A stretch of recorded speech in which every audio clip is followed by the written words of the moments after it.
Following an inquiry into the death of former HNLC leader late Cheristerfield Thangkhiew in the wee hours of the 13th of August 2021 in what was termed as a retaliatory firing, retired Chief Justice T Vaiphei had been entrusted by the government to conduct a judicial probe into the case. Vaiphei, who had completed the inquiry on the 23rd of April this year after a third extension, had submitted a report to the Chief Minister of the state on the 20th of May 2022. It may be mentioned that during the probe, 6 police officials who were part of the operation, late Tankgkhiews' wife, 2 sons and brothers, were also examined.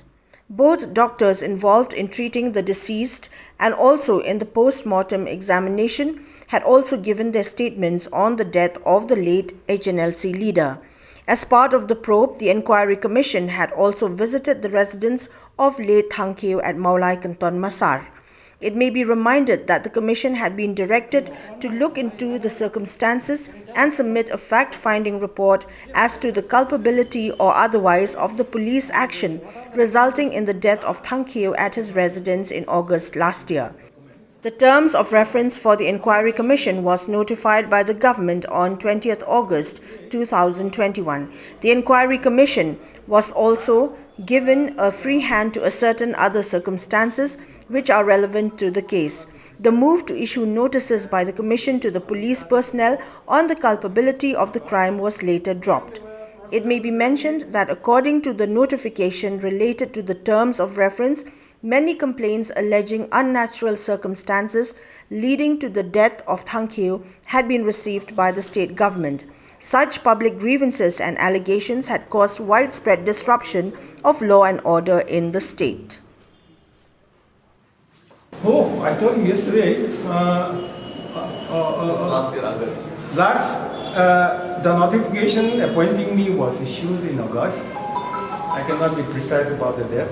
Then we started the walk first week of September. Then there were procedural wranglings. Okay, and it took 3 months to dispose of all the miscellaneous applications. So we could start hearing only in the month of December. And after that, we wrapped up the proceedings in the last week of April. After that, it took me some 2 weeks or more to complete the report. That is how I filed it. Actually, the report was ready last Saturday, but Honorable CM, he couldn't give me appointment early. So today, that is why I am here today. Since it was a controversial case, did you face any difficulties? Like what kind of difficulties? During the probe investigation? No difficulties. I got cooperation from victim's family. I got cooperation from the police. No adjournment was sought for. Even lawyers also, they are doing very well. That's why though I could sit only 2 days a week. 2 days a week. That also I have to accommodate the interests of lawyers, so I could not sit every week. Some of them are from Delhi.